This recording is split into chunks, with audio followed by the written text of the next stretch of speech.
ॐ सहनाववतु सहनौ भुनक्तु सह वीर्यं करवावहै तेजस्विनावधीतमस्तु मा विद्विषावहै। ॐ शान्ति शान्ति शान्तिः। सर्ववेदांत सिद्धांत गोचरं तमगोचरं गोविंदं परमानंदं सद्गुरुं प्रणतोस्म्यहम्। सद्गुरुं प्रणतोस्म्यहम्।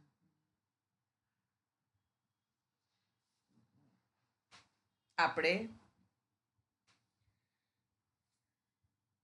જોઈ રહ્યા હતા કે જે અસંગ, નિરાકાર, નિષ્ક્રિય આત્મ પદાર્થ જે છે એ કેવો છે? આકાશવત. આકાશનો પણ કોઈ રંગ નથી, એને કોઈની સાથે સંગ થતો નથી,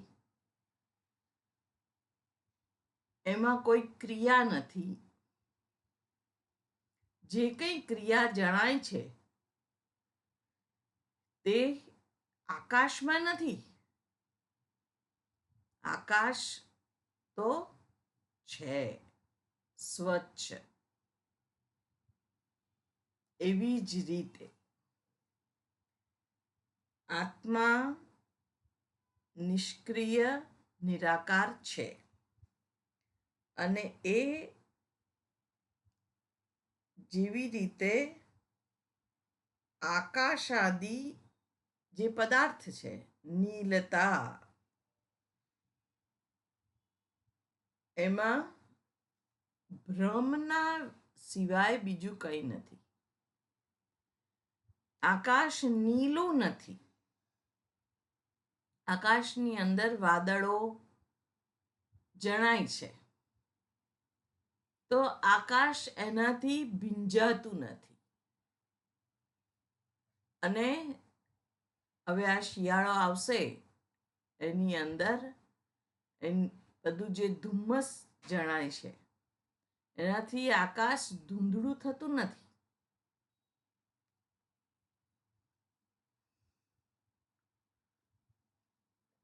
અને એ આકાશ કેવું છે? તો સ્વચ્છ, જેનો કોઈ રંગ નથી. પણ આ જે નીલતાદી રંગ જણાય છે, આકાશની અંદર આપણે લાલ રંગ જોઈએ છે, કોઈ વાર કેસરી જોઈએ છે, કોઈ વાર પીળો, કોઈ વાર પર્પલ, એવા બધા રંગ જોતા હોઈએ છે. તો આકાશ એનાથી રંગાતું નથી. એટલે અહીંયા આગળ એ વાત કરે છે. અને આગળ જે સાક્ષી, નિર્ગુણ, અક્રિય અને પ્રત્યજ્ઞાન સ્વરૂપ એ આત્મામાં બુદ્ધિના ભ્રમથી જ જીવ ભાવની પ્રાપ્તિ થઈ છે.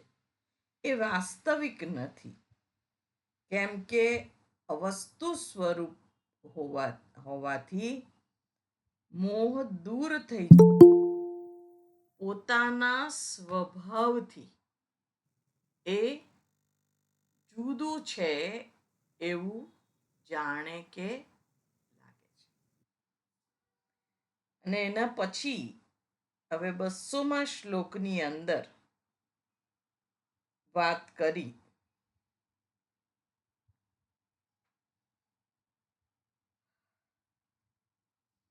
કે અનાદિત્વમ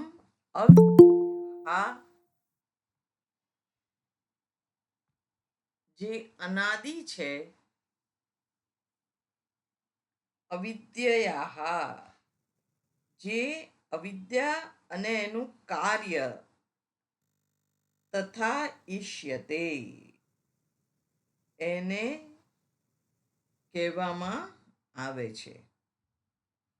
અવિદ્યા અને એનું કાર્ય શું છે? આ જગત. જગત શું છે? એનું કાર્ય છે. તેવી જ રીતે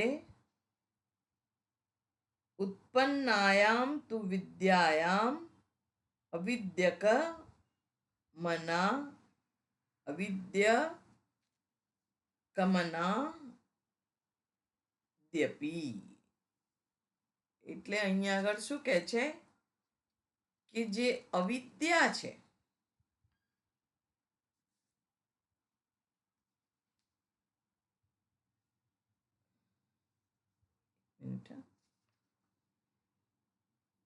હા, અનાદિત્વમ અવિદ્યાયા કાર્યસ્ય અપી ઇષ્યતે. જેવી રીતે અવિદ્યા અને એનું કાર્ય અનાદિ કહેવાય છે. ઈષ્યતે એટલે માનવામાં આવે છે. ઈશ ધાતુ તો ઈટ શાસને એ જુદી છે, પણ આ ઈચ્છ ઉપરથી ઈશ કેવું રૂપ છે ચંદ્રિકાબેન? કેવી રીતે બને છે? એ તો આત્મને પદ નું રૂપ થાય ને. હા, ક્રિયાપદ એટલે ઈચ્છ ધાતુ હશે, બરાબર ને? ઈચ્છ ધાતુ અને આત્મને પદ નું થાય, ત્રીજો પુરુષ એક વચન. એટલે ઈષ્યતે એને માનવામાં આવે છે. પરંતુ જ્યારે વિદ્યાનો ઉદય થાય છે ત્યારે અવિદ્યા ભલે અનાદિ હોય તો પણ સમૂળ નષ્ટ થઈ જાય છે. અને પછી અહીંયા આગળ ઉદાહરણ આપ્યું છે કે પ્રબોધે સ્વપ્નવત સર્વમ સહ મૂલમ વિનશ્યતિ અનાદિ અપી ઇદમ નો નિત્યમ પ્રાગભાવ ઇવ સ્ફુટમ. જે સ્પષ્ટ થાય છે. કેવી રીતે? નિત્યમ પ્રાક અભાવ ઇવ. જેવી રીતે પ્રાક અભાવ આપણે જોયું હતું, પ્રાક અભાવ અને પ્રધ્વંસ અભાવ. પ્રાક અભાવ શું છે કે જે વસ્તુ છે, દાખલા તરીકે ઘડો, તો ઘડો જે નિર્માણ થયો એની પહેલા નહોતો, એ પ્રાક અભાવ છે.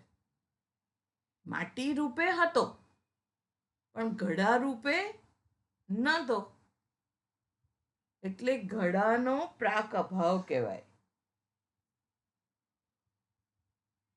અને પછી પ્રધ્વંસ અભાવ, પછી એ હોતો નથી.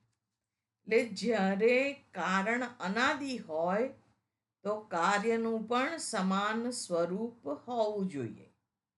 અવિદ્યા અનાદિ છે તો જે કાર્ય તેનાથી ઉત્પન્ન થયા હોય તે પણ અનાદિ હોવા જોઈએ. સર્વપ્રથમ વિચારનું કારણ પણ અવિદ્યા છે. આથી અવિદ્યા કાળથી પર છે. પરંતુ જ્યારે આત્મતત્વનું વાસ્તવિક જ્ઞાન ઉદિત થાય છે તો અજ્ઞાનનો અંત થવો જોઈએ.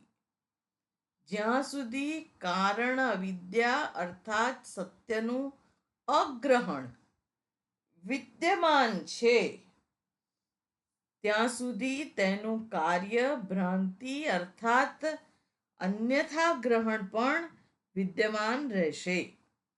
પરંતુ આ મહાન કારણ માટે એક દ્રાવણ એટલે સોલ્વેન્ટ છે. અજ્ઞાનનું વિરોધી જ્ઞાન છે. જ્યાં જ્ઞાન છે ત્યાં અજ્ઞાન હોઈ શકે નહીં. જ્યાં પ્રકાશ છે ત્યાં અંધકાર હોઈ શકે નહીં. એટલે પ્રકાશ અને અંધકાર સાથે રહી શકે નહીં. એટલે અનાદિ કાળથી ચાલી આવતી જે અંધારી ગુફા છે એનો ગાઢ અંધકાર તો પ્રકાશ લાવવાની સાથે શું થાય છે? તત્ક્ષણ એનો નાશ થઈ જાય છે. તેવી જ રીતે જે ક્ષણે આત્માનું જ્ઞાનનો ઉદય થાય છે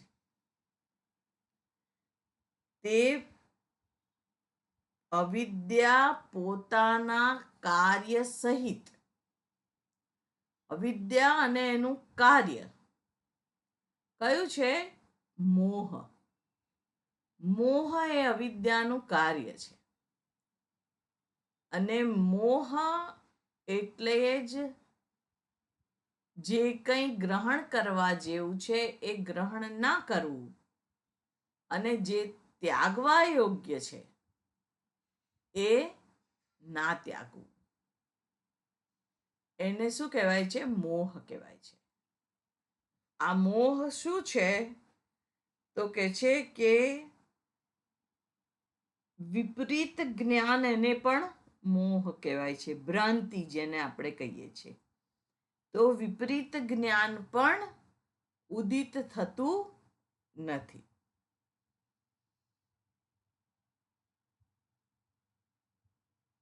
એટલે જે કારણ શરીર છે એની અંદર એ અજ્ઞાન રહેલું છે, જેને આપણે સુષુપ્તિ અવસ્થા કહીએ છીએ.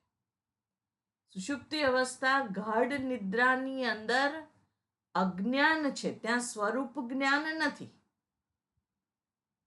સ્વપ્નની અંદર આપણને જે સ્વપ્ન અવસ્થા છે એનું જ્ઞાન છે, પણ જાગ્રત અવસ્થાની અંદર આપણને સ્વપ્ન અવસ્થા જેવી પણ અવસ્થા નથી હોતી, ત્યાં સુષુપ્તિ જેવી પણ અવસ્થા નથી હોતી.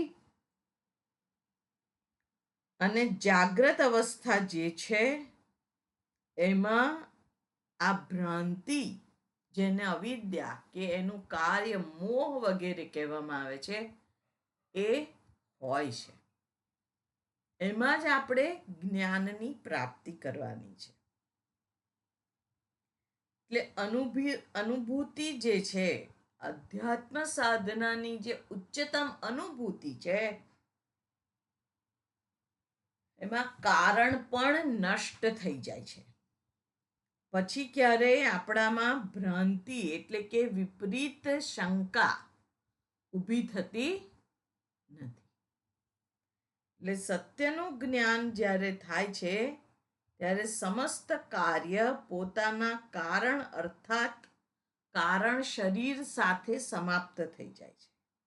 ભલે કારણ અનાદિ હોય, અવિદ્યા યદ્યપિ અનાદિ છે, પરંતુ એ અનંત નથી, એનો અંત આવે જ છે. સત્ય પોતાના સ્વરૂપથી પ્રગટ થાય છે, પ્રકાશિત થાય જ છે. એટલે જે અવિદ્યા છે એ અનાદિ છે, પરંતુ નિત્ય અનંત નથી. નિયમ છે કે જે જન્મ લે છે તે અવશ્ય મૃત્યુ પામે છે, અને જે મૃત્યુ પામે છે એ ફરીથી જન્મ લે છે. પણ અવિદ્યા કેવી છે? તો અજન્મા છે, પણ એનો અંત થશે જ. આ વિચિત્ર વિરોધોક્તિ એક દ્રષ્ટાંત દ્વારા અહીંયા આગળ સમજાવી છે. પ્રાગભાવની જેમ સ્પષ્ટ છે તેમ જે ભારતીય તાર્કિકો, જેને નૈયાયિકો કહેવાય છે, એના દ્વારા આ પારિભાષિક શબ્દનો પ્રયોગ કરવામાં આવે છે. ન્યાયશાસ્ત્રમાં આ શબ્દનો પ્રયોગ વારંવાર જોવા મળે છે. એટલે કોઈ ઘડો બનતા પહેલા એ માટીમાં હતો, અને ઘડાની જગ્યાએ કેવળ માટી જ હતી. કુંભાર માટીમાંથી દૂધાળી ગાય કે સ્વાદિષ્ટ સફરજન બનાવી શકે નહીં. કાલે આપણે આ ઉદાહરણ જોયું હતું કે માટીમાંથી જે આપણે ખાઈએ છીએ એ સફરજન કે દૂધાળી ગાય આપણે સીધે સીધી બનાવી શકતા નથી, એ તો માટી જ છે. તેમ વિવિધ પ્રકારના જે ઘડા છે એ માટી જ છે. એટલે માટીમાં જે ઘટ સામર્થ્ય છે એ કેવું છે? અવ્યક્ત છે. માટીમાં ઘડો વ્યક્ત નથી. કેવો છે? અવ્યક્ત છે. અને ઘટ નિર્માણ પહેલા હતો અવ્યક્ત, પછી વ્યક્ત થયો, અને પછી ફરીથી જ્યારે એ ચૂર્ણ બને છે ત્યારે એ અવ્યક્ત થાય છે. ત્યારથી જ જ્યારે આ પૃથ્વીના સ્વરૂપમાં નિહિત હતી, જ્યારે ઘડો ઉત્પન્ન થયો ત્યારે અવ્યક્ત ઘડો પ્રગટ થાય છે, અને ઘડો વ્યક્ત થઈ ગયો ત્યારે અનાદિ અવ્યક્ત સ્થિતિ સમાપ્ત થઈ, અને વર્તમાન પહેલાની એટલે પ્રાક એટલે પહેલા અવ્યક્ત ઘડો આ વ્યક્ત ઘડો નહોતો, અને જે ક્ષણે વ્યક્ત થયો એ ક્ષણે એનું જે સંભાવના છે અનાદિત્વની, એ સંભાવના નાશ થઈ જાય છે. એટલે આ ઉપરયુક્ત જે ઉદાહરણ આપ્યું છે એમાં ગુરુ કહે છે કે આ રીતે જ આ વિદ્યા કેવી છે? અનાદિ છે, જે સત્યનો બોધ થતા જ તેનો નાશ થઈ જાય છે. શેનો? અજ્ઞાનનો નાશ થઈ જાય છે. અહીંયા કહે છે કે તારો પ્રશ્ન સુંદર છે, પરંતુ આ સમજ જે છે એ મારી થાય એનાથી વધારે કોઈ બીજું અંતતઃ જીવનના અંત સુધી પ્રાપ્તવ્ય નથી. આ સમજદારી જ પોતાની થઈ જાય પછી બીજું કંઈ આપણે જોઈતું નથી. એટલે અહીંયા આગળ એ વાત કર્યા પછી હવે આગળ કે છે કે 204મો શ્લોક. ચંદ્રિકાબેન, આપણે 3 વચન બાકી નથી. હા, ત્રીજો બરાબર બાકી છે. જીવત્વમ ન તતો.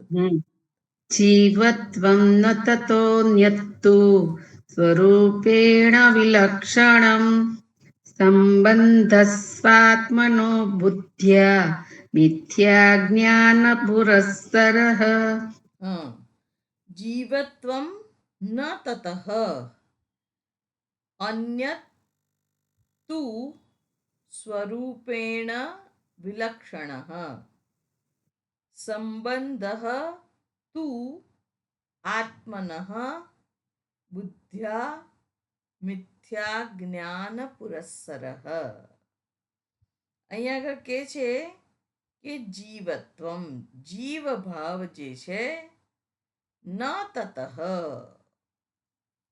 જે ત્વમ છે એ શેનું રૂપ છે? જીવત્વમ.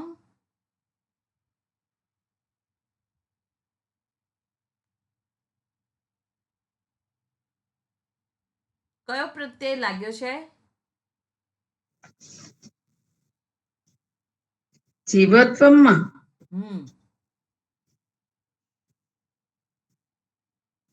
એમાં તો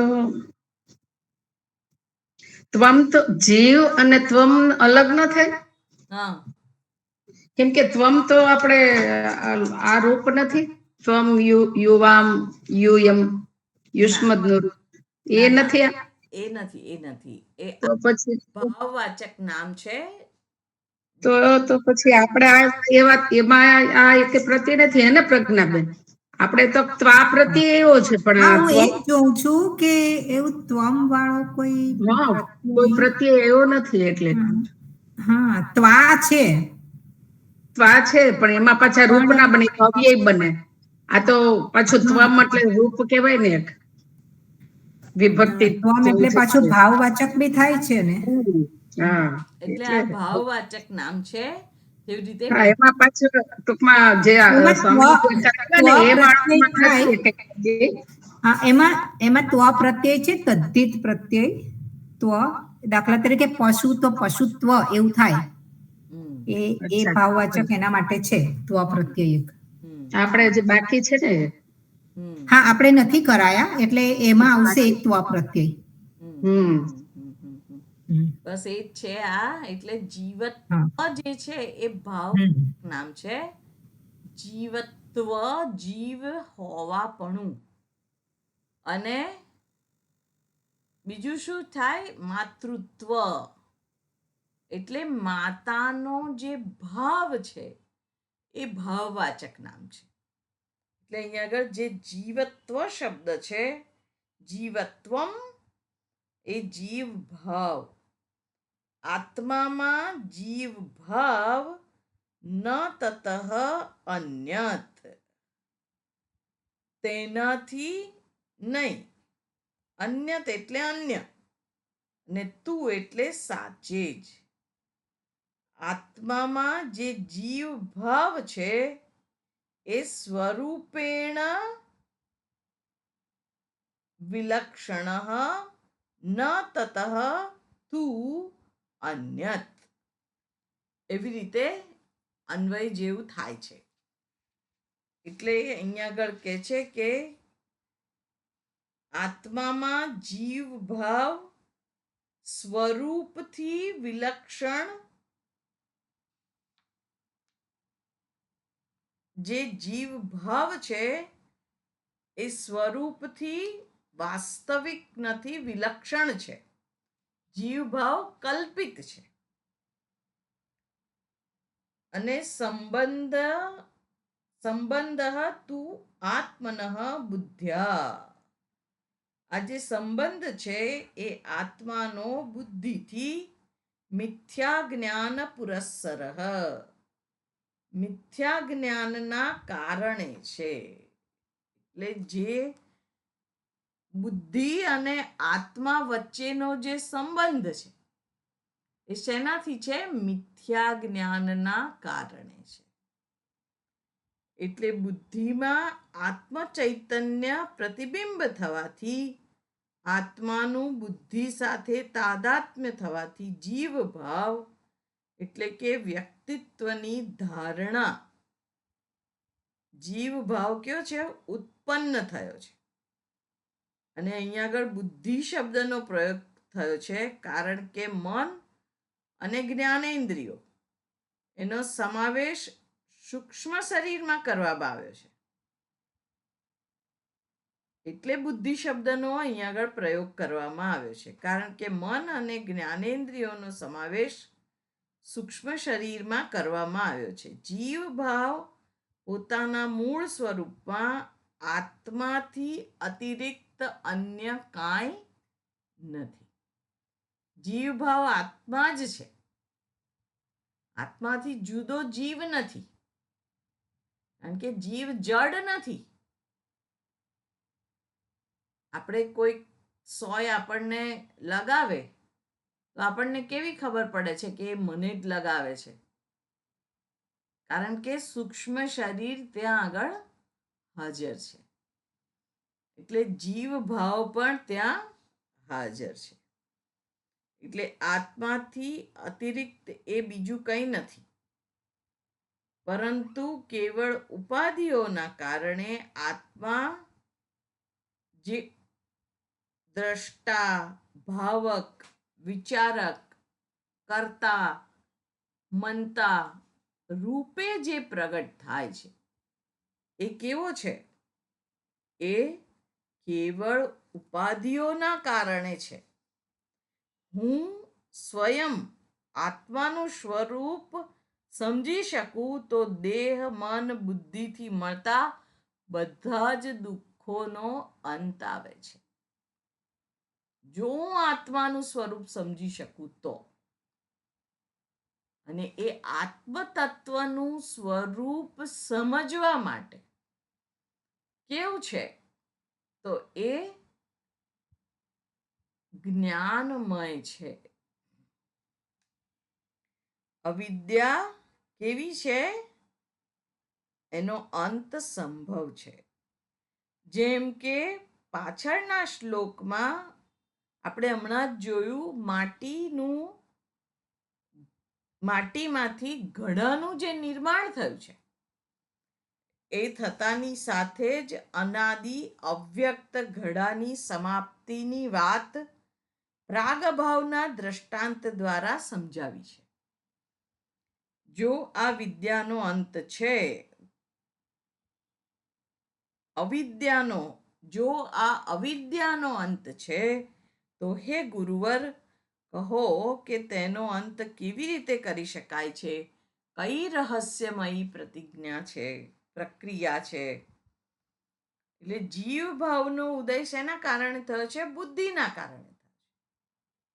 હું અમુક છું, એ બુદ્ધિ છે મારી, કે હું આ છું.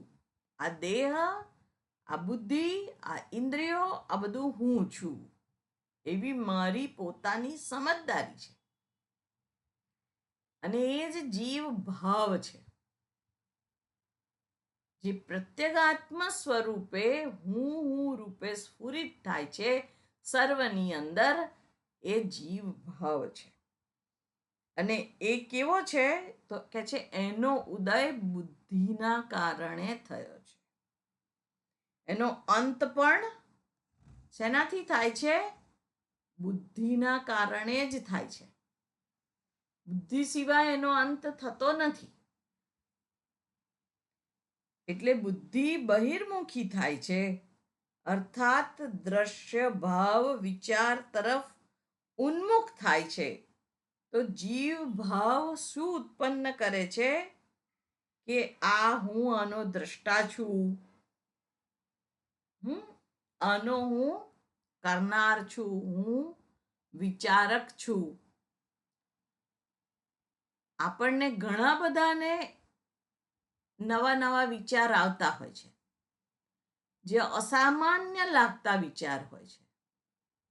અને એ અસામાન્ય લાગતા વિચાર કોને કોને આવે છે? બધાને આવતા હોતા નથી. જેવી રીતે વેદાંત વિચાર માટે આપણે આટલા અહીંયા આગળ એકત્રિત થયા છીએ, તો બીજા બધા જે જગતમાં છે એમને વેદાંત વિચારનો સવાલ ઉત્પન્ન નથી થતો. એ લોકો એમના ક્ષેત્રની અંદરના વિચાર કરે છે, એમાં એ કુશળ છે. એટલે સર્વને જે ભગવાને પોતાનું સ્થાન આપ્યું છે, એને અનુરૂપ એ વ્યક્તિ જ્યારે વિચાર કરીને કર્મ કરે છે, ત્યારે એ દ્રષ્ટા, મનતા, કર્તા બને છે. અને એ શું છે? તો કે છે કે એ દ્રષ્ટા, મનતા, એ જીવ ભાવ ઉત્પન્ન કરે છે. જીવ હોવાપણું. અને તે બુદ્ધિને જ્યારે અંતર્મુખ કરવામાં આવે છે, ત્યારે એ કેવું છે? આત્માના પ્રતિ ઉન્મુખ થાય છે. અને બુદ્ધિને અંતર્મુખ કરવી એટલે શું? આ શ્રવણ, મનન, નિધિધ્યાસન કરવું.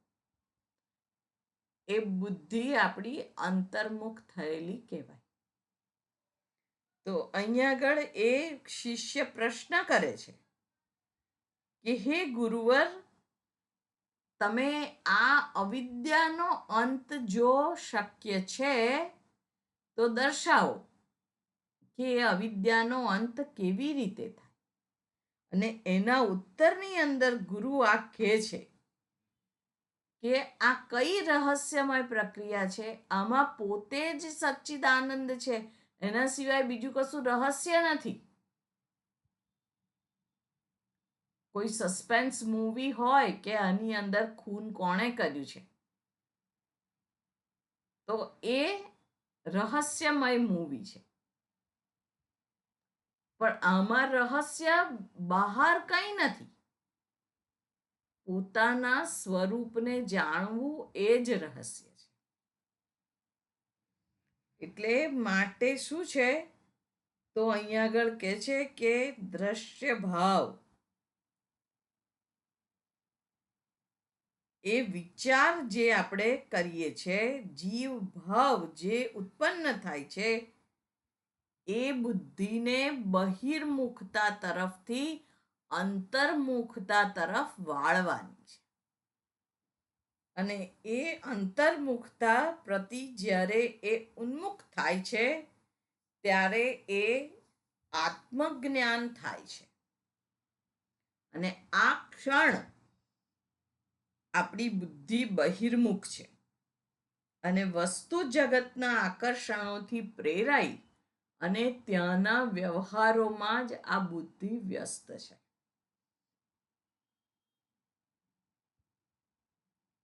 વસ્તુ જગતના બધા અનુભવ સત્યના અજ્ઞાનથી આપણી અંદર વિપરીત માન્યતા ઊભી કરે છે.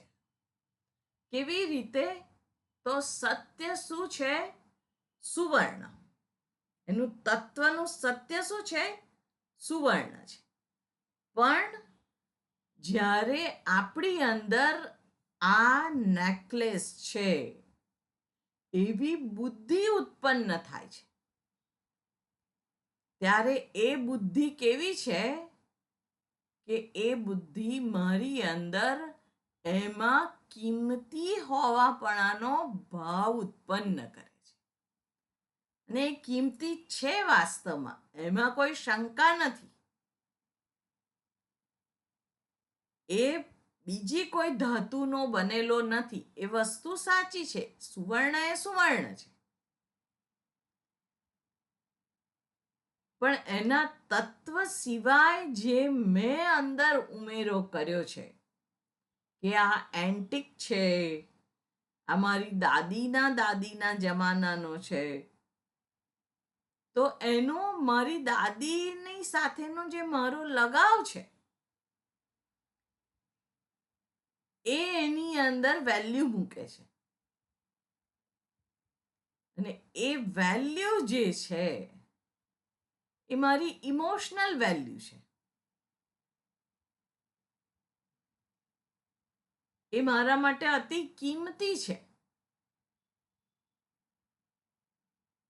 પણ આપણે બહાર બજારની અંદર જઈએ તો એ ઇમોશનલ વેલ્યુ સોનાનું જે મૂળ તત્વ છે એમાં એડ નથી થતી.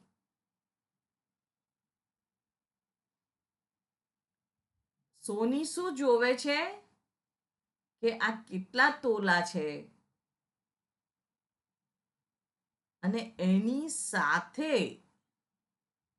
એ વસ્તુ તમારી જે આપલે આપણે કરતા હોઈએ છે એ એના કારણે છે. તો એ જે ભાવ છે, એ જીવ ભાવ, એ શું છે? તો કહે છે કે એ જીવ ભાવ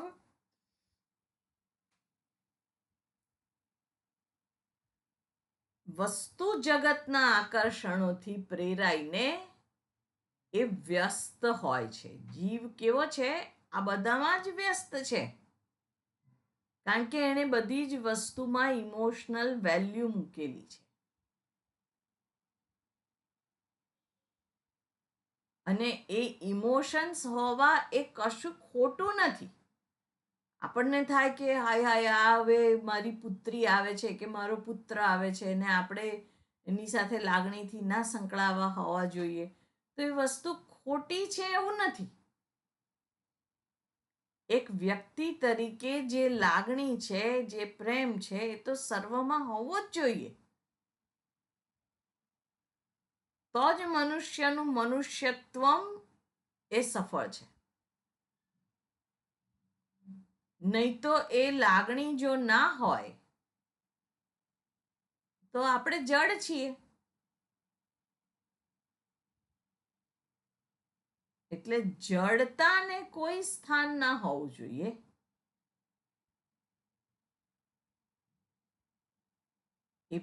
પ્રેમ, જે કરુણા, એ સહજ છે અને એ જ મનુષ્યત્વમ છે, એ જ જીવ ભાવ છે.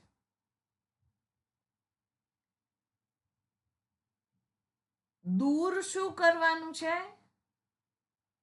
આ પ્રેમ કરુણા નહીં, અજ્ઞાનની નિવૃત્તિ કરવાની છે. માત્ર એટલે માત્ર બીજો કોઈ ચેન્જ નથી બહારના જગતનો.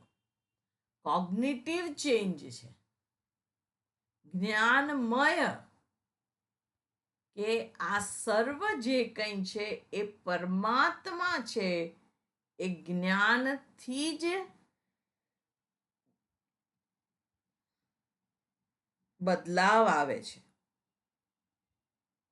એટલે અહીંયા આગળ કહે છે કે વસ્તુ જગતના જે બધા અનુભવો છે એ અસત્યના અજ્ઞાનથી ઉત્પન્ન થતી જે ભ્રામક માન્યતા છે, વિપરીત જ્ઞાન, એ રહેલું છે.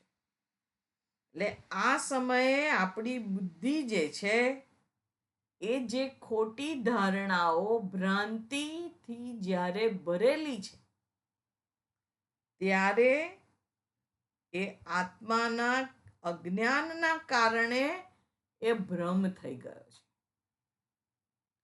હું દેહ છું, હું મન છું, હું બુદ્ધિ છું. એ આત્માનું અજ્ઞાન છે, એના કારણે આ બધો ભ્રમ થઈ ગયો છે. એટલે આ પોતાને બદ્ધ જીવ માનીને કે આનંદ આ વસ્તુમાં છે, સ્થાયી અને વાસ્તવિક આનંદ પ્રાપ્ત કરવાનો કોઈ જ રસ્તો જાણે કે આપણને સૂઝતો નથી. કોઈ સ્થાયી રસ્તો આપણને નથી સૂઝતો કે આ હંમેશનો આનંદ કેવી રીતે મળે. તો શું છે કે આ બધું જ મિથ્યા જ્ઞાન છે. અને અહીંયા આગળ કહે છે કે જ્યારે બુદ્ધિ આ ખોટી ધારણાને છોડે છે, ત્યારે શું થાય છે? પોતાના પરમ તત્વ પ્રતિ વ્યક્તિ ઉન્મુખ થાય છે અને જ્ઞાનોદય થતાની સાથે જ અનાદિ અવિદ્યાનો પણ નાશ થઈ જાય છે. અને આગળ હવે 204મા શ્લોકની અંદર વાત કરે છે પ્રજ્ઞાબેન.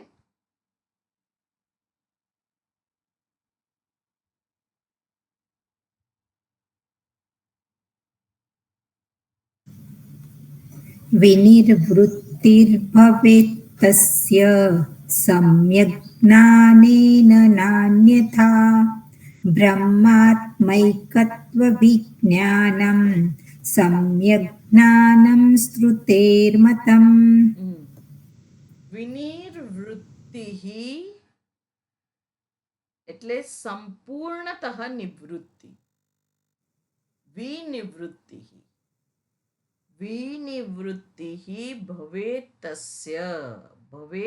તસ્ય સમ્યક જ્ઞાનેન ન અન્યથા બ્રહ્માત્મૈકત્વ વિજ્ઞાનમ સમ્યક જ્ઞાનમ શ્રુતેઃ મતમ. વિનિવૃત્તિઃ વિશેષેણ નિવૃત્તિઃ, સંપૂર્ણ રીતે નિવૃત્તિ ભવેત થાય છે, તસ્ય તેની. શેની નિવૃત્તિ થાય છે? સંપૂર્ણ અજ્ઞાનની નિવૃત્તિ થાય છે. શેનાથી? સમ્યક જ્ઞાનેન, સાચા જ્ઞાનથી, ન અન્યથા, બીજી કોઈ રીતે નહીં. બ્રહ્મ આત્મ એકત્વ વિજ્ઞાનમ, બ્રહ્મ અને આત્માના ઐક્યનું જ્ઞાન, સમ્યક જ્ઞાનમ, સાચું જે જ્ઞાન છે, શ્રુતેઃ મતમ, શ્રુતિનો મત છે.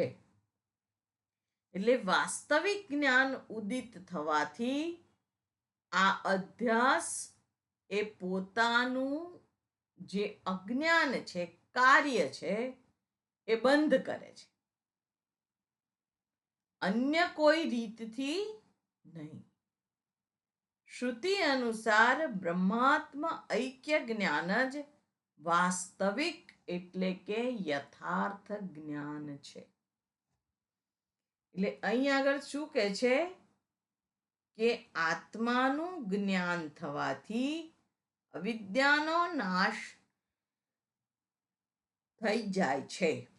મિથ્યા જીવ ભાવ દ્વારા નિર્મિત જીવનની ભ્રાંતિઓ બીજા કોઈ અન્ય ઉપાયથી થઈ શકતી નથી. વર્તમાનમાં શું છે? ભ્રામક માન્યતા, હું શરીર છું. એ ભ્રામક માન્યતા છે, વાસ્તવિકતા નથી. અને એ ભ્રામક મિથ્યા માન્યતા ધારણાઓથી આપણી બુદ્ધિ જે છે એ ગ્રસ્ત છે. અને મિથ્યા જ્ઞાન કોને કહેવાય, સમ્યક જ્ઞાન કોને કહેવાય, એની ચર્ચા આપણે આ પાછળના શ્લોકની અંદર હમણાં જોઈ. કે આકાશમાં જે નીલિમા દેખાય છે એ વાસ્તવમાં નીલું કે લાલ કે પીળું આકાશ નથી, ધુમ્મસવાળું આકાશ નથી. એમાં અશુદ્ધિ ભળી જતી નથી. નાનામાં નાનું બેક્ટેરિયા હોય તો એને આકાશ એટલે અવકાશ, એમાં સ્પેસ, એમાં એને સ્થાન આપે છે. પણ જે સ્થાન કેવું છે, એ આકાશમાં એને સ્થાન મળે છે, પણ આકાશના સ્વરૂપમાં કોઈ નીલિમા કે કોઈ બેક્ટેરિયા કે કંઈ નથી.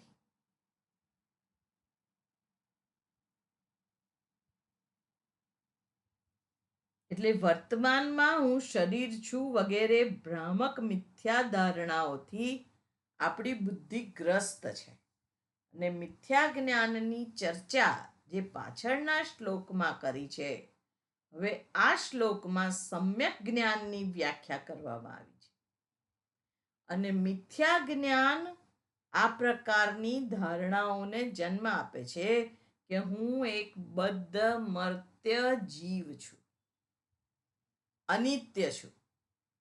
પરંતુ અત્યારે મિથ્યા જ્ઞાનમાં ડૂબેલી આ બુદ્ધિ જેમાંથી નીકળીને સમ્યક જ્ઞાન પ્રાપ્ત કરશે ત્યારે ભ્રમજનિત મૂર્ખતાપૂર્ણ કલ્પના કે હું બદ્ધ પ્રાણી છું આ પણ સમાપ્ત થઈ જશે. બ્રહ્મ અને આત્માના ઐક્યનું સાક્ષાત અપરોક્ષ જ્ઞાન જ યથાર્થ જ્ઞાન છે. અને જ્ઞાનનો સામાન્ય અર્થ થાય છે પુસ્તકીય જ્ઞાન. જે પુસ્તકીય જ્ઞાન છે એ બ્રહ્માત્મા ઐક્યની વાત કરે છે. અને એ જ વિશેષ જ્ઞાન એટલે એ આત્મતત્વ એ હું છું. કારણ કે જો જીવ અને બ્રહ્મ એક હોય એને મોક્ષ કહેવાતો હોય, તો હવે જીવ અને બ્રહ્મ એક હોય એમાં મારે શું? મારું દુઃખ, મારી ચિંતા, મારી પીડા એ થોડી દૂર થઈ જવાની છે, નથી થવાની. તો એ કેવું છે?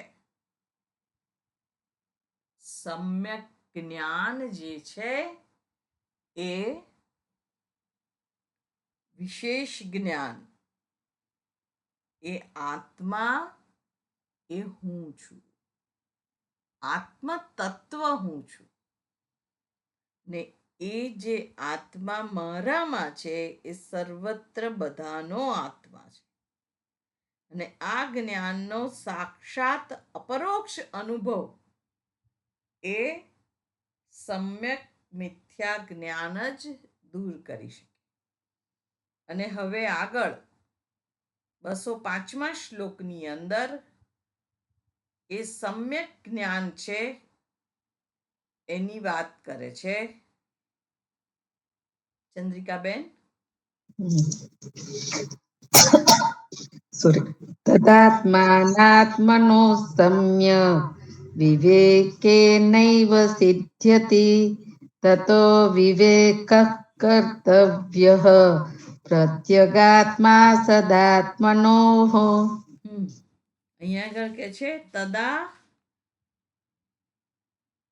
આત્મા આત્મના આત્મનોહો, તે આત્મા ના આત્મના નથી, આત્મા અનાત્મનો હો. સંધિ એવી રીતે છૂટી પડશે. આત્મા અનાત્મનો હો. આત્મા અને અનાત્માનો સમ્યક વિવેચન, સમ્યક વિવેકેન એવ, સમ્યક વિવેક દ્વારા એવ સિદ્ધ્યતિ, સિદ્ધ થાય છે. તતઃ તેથી વિવેક કર્તવ્ય, માટે વિવેક કરવો જોઈએ. પ્રત્યગાત્મા સદાત્મનોહો, પ્રત્યગાત્મ સદાત્મનોહો. પ્રત્યગાત્મા જે હું રૂપે જે આત્મા પ્રગટ થઈ રહ્યો છે એ સદ આત્માનો, સત સ્વરૂપ સર્વવ્યાપી જે આત્મા છે એનો વિવેક થઈ રહ્યો છે. એટલે આત્મા અનાત્માના સમ્યક વિવેક દ્વારા જ આ સાક્ષાત્કાર એટલે કે જ્ઞાન થાય છે. અને આથી પ્રત્યેગાત્મા અને સદાત્મા આત્માનો વિવેક કરવો જોઈએ. યથાર્થ જ્ઞાન જે છે એ સમ્યક જ્ઞાન આત્મા અને અનાત્માના દક્ષતાપૂર્વક કરવામાં આવતા વિવેક દ્વારા જ ઉપલબ્ધ થઈ શકે છે. અને તે નિરંતર કરવો જ જોઈએ.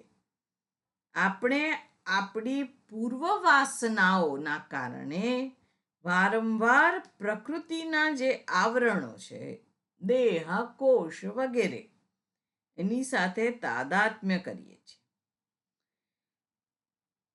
આથી આવશ્યક છે કે આપણે સ્વયંને વારંવાર એનાથી અલગ કરતા રહીએ.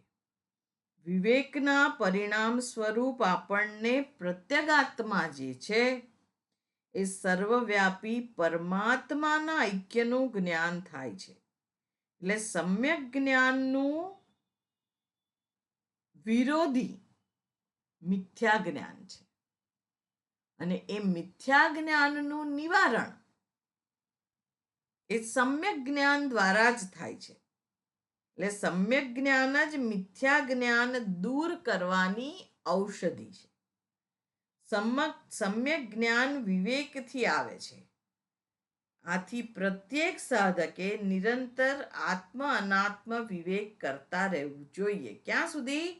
જ્યાં સુધી સાક્ષાત અપરોક્ષ જ્ઞાન ના થાય ત્યાં સુધી.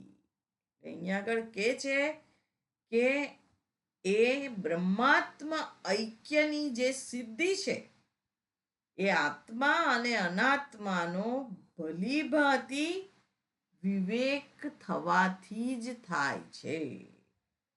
માટે પ્રત્યેગાત્મા અને મિથ્યાત્મા એનું ભલીભાંતિ વિવેચન કરતા રહેવું જોઈએ. એનો વિવેક કરતા રહેવું જોઈએ. અને વિવેક એટલે વિચ, પૃથક્કરણે. વિચ ધાતુ છે પૃથક્કરણ કરવાના અર્થમાં, છૂટું પાડવું. જેવી રીતે ઘઉંમાંથી કાંકરા છૂટા પાડવા, એને વિવેક કર્યો કહેવાય. છૂટું પાડવું. ક્ષીર નીર વિવેક આપણે કહીએ છીએ ગુજરાતીની અંદર કે ક્ષીર નીર વિવેક કર્યો એણે. જે હંસ છે એ ક્ષીર નીર વિવેક કરી જાણે છે. આપણે દૂધમાં પાણી ભેગું થયેલું હોય તો આપણે છૂટું પાડી શકતા નથી, પણ જેને હંસ કહેવામાં આવે છે તો એ કેવો છે? એ ક્ષીર નીર વિવેક કરી જાણે છે. એ ક્ષીર ક્ષીર ગ્રહણ કરે છે ને નીર ત્યાં રહેવા દે છે. એ શું દર્શાવે છે? તો એ એવું કહે છે કે આ વિવેકની પ્રક્રિયા દ્વારા આપણે જે લેવા યોગ્ય હોય એ ગ્રહણ કરવું જોઈએ. આપણે જીવનમાં પણ આ કર્યું અને પછી દુઃખી થઈએ. એ કેવું છે? ક્ષીરનીર વિવેક કર્યો કહેવાય. તો એ શું છે કે જ્યારે જ્યારે આપણે એવું કહીએ છીએ કે આ ક્ષીર છે, આ નીર છે, તો એ બંને છૂટા પડે છે. એવી જ રીતે અહીંયા આગળ પણ આત્મા અનાત્માનો વિવેક નિરંતર કરતા રહેવું જોઈએ. ક્યાં સુધી? જ્યાં સુધી અપરોક્ષ જ્ઞાન ન થાય ત્યાં સુધી. હા, એ જ આત્મ તત્વ હું છું એવું જ્ઞાન ન થાય ત્યાં સુધી આ ક્ષીર નીર વિવેક કરવો જ જોઈએ. એટલે પ્રત્યેગાત્મા હું છું, આ મિથ્યા આત્મા, બડા આત્મા હું છું, છોટા આત્મા હું નથી. હું બિચારો, હું અસહાય હું નથી, પણ હું કેવો છે? હું મોટા આત્મા છે. હું કરવાને સક્ષમ છું, હું કરી શકું છું અને હું કરીશ જ. આ જ્ઞાન જ્યારે મારી અંદર ઉત્પન્ન થાય છે, અને આપણે બધા આપણા ક્ષેત્રની અંદર જ્યાં છીએ ત્યાં આગળ જે કંઈ કરવા યોગ્ય છે એ કરતા જ હોઈએ છીએ.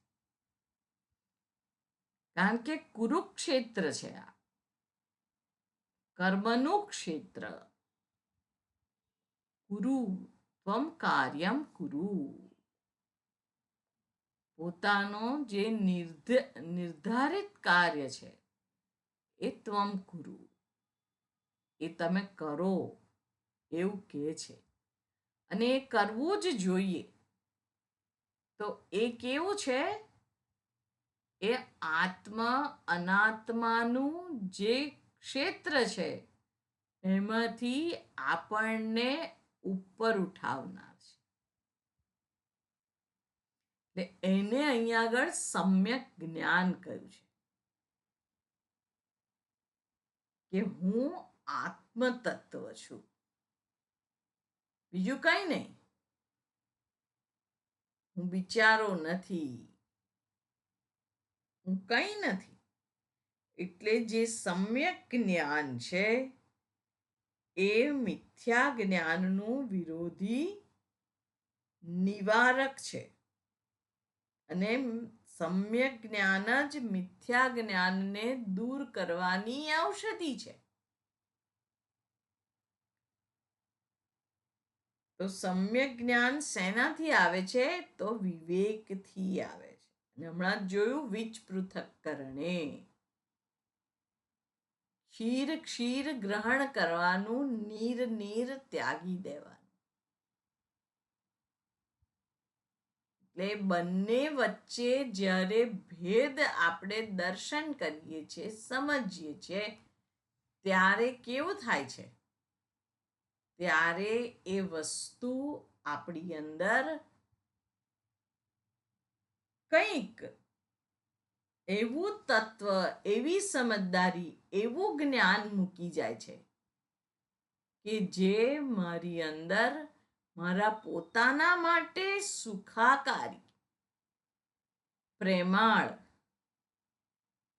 સંતોષી, આનંદદાયક વ્યક્તિત્વ મારું ઉત્પન્ન કરે છે. એ જ વસ્તુ આપણે સર્વે જાણવાની છે. કારણ કે આ ફરી કહું છું, આ કોગ્નિટિવ ચેન્જ છે. આમાં કંઈ બનવાનું નથી, પણ શ્રવણ માત્રથી જે સમજદારી ઉત્પન્ન થાય છે, એ સમજદારી આપણી કેવી બની રહે છે? દ્રઢ બની રહે છે. અને એ દ્રઢ સમજદારી આપણી બની રહે એ માટે આપણે પરમાત્માને પ્રાર્થના કરીએ. ઓમ પૂર્ણમદઃ પૂર્ણમિદં પૂર્ણાત પૂર્ણમુદચ્યતે પૂર્ણસ્ય પૂર્ણમાદાય પૂર્ણમેવાવશિષ્યતે. ઓમ શાંતિ શાંતિ શાંતિ. હરિ ઓમ શ્રી ગુરુભ્યો નમઃ. હરિ ઓમ.